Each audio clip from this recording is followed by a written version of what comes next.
Hello guys, आप लोगों का मेरी यूट्यूब चैनल नौकरी जोरी पे एक बार फिर से स्वागत है। तो आज हम इस वीडियो में बात करने वाले हैं कि नियोजन नीति मामले पर इस वीक या फिर इस मंथ में फैसला आएगा या नहीं आएगा।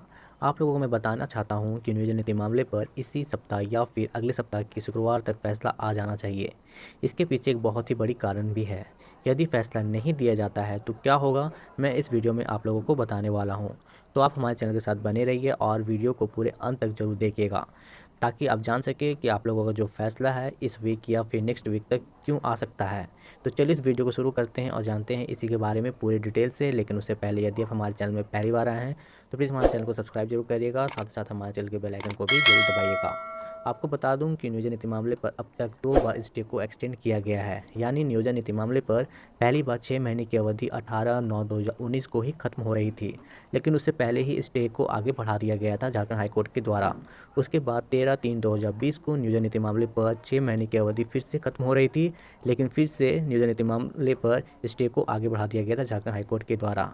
वहीं आपको बता दूं कि 21/8/2020 को नियोजन नीति मामले पर सभी पक्षों को सुनने के बाद हाईकोर्ट ने फैसले को सुरक्षित रख लिया है। लेकिन यहां आपको बता दूं कि 18/9/2020 को, यानी आपको इसी मंथ में नियोजन नीति मामले पर 6 महीने का स्टे अवधि खत्म हो रहा है। इसलिए यदि झारखंड हाईकोर्ट कुछ दिनों में नियोजन नीति मामले पर फैसला नहीं देती है तो यह मामला खुद ब खुद खत्म हो जाएगा। और यह इसलिए क्योंकि सुप्रीम कोर्ट ने खुद अपने एक फैसले में बात कही है, और उन्होंने यह क्या बात कही है इसमें हम आपको बताने वाले हैं। तो चलिए हम जानते हैं कि सुप्रीम कोर्ट ने क्या कहा था कि क्यों 6 मंथ के बाद कोई भी मुकदमा खत्म हो जाएगा जिसमें स्टे लगा हुआ है 6 मंथ तक के लिए। आपको बता दूं कि सुप्रीम कोर्ट ने एक अहम फैसला लिया था और कहा था कि किसी भी दीवानी व आपराधिक या फिर किसी प्रकार के मुकदमे की कार्रवाई पर 6 महीने से अधिक रोक नहीं लगाई जा सकती है। शीर्ष अदालत का कहना था कि आदेश लंबित मामलों के बोझ को कम करने की दिशा में बड़ा कदम साबित होना चाहिए। उन्होंने कहा था कि भविष्य में किसी भी मुकदमे की कार्रवाई की रोक 6 महीने की अवधि तक के लिए ही लगाई जाएगी। यदि रोक 6 महीने से अधिक होती है तो अदालत को आदेश पारित करना होगा। आदेश में बताना होगा कि यह मामला क्यों अपवाद है और ट्रायल पर रोक उसके निपटारे से अधिक महत्वपूर्ण क्यों है। शीर्ष अदालत ने कहा कि मुकदमों पर रोक की अवधि 6 महीने के बाद खत्म हो जाए तो ट्रायल कोर्ट को खुद बिना किसी इंतजार के कार्रवाई शुरू कर देनी चाहिए। शीर्ष अदालत ने हालांकि यह भी कहा है कि अब कुछ अपवाद मामलों में कार्रवाई पर रोक 6 महीने से अधिक जारी रह सकती है, लेकिन इसके लिए अदालत को बाकायदा आदेश पारित करना होगा। ये ऐसे मामले होंगे जिनके बारे में अदालत को लगता होगा कि उन मुकदमों पर रोक उनके निपटारे से अधिक जरूरी है। शीर्ष अदालत ने यह फैसला भ्रष्टाचार से जुड़े मामलों पर दिया था।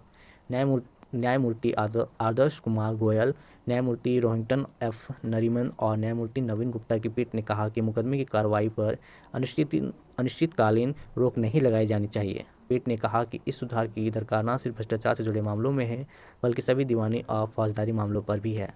पीठ ने कहा कि कार्रवाई पर रोक लगने से मामला अनिश्चित काल के लिए लटक जाता है। शीर्ष अदालत ने कहा कि हाईकोर्ट इस संबंध में निर्देश जारी कर सकता है। साथ ही हाईकोर्ट यह भी निगरानी कर सकता है कि दीवानी या आपराधिक मामले लंबे समय तक लंबित न पड़े रहें।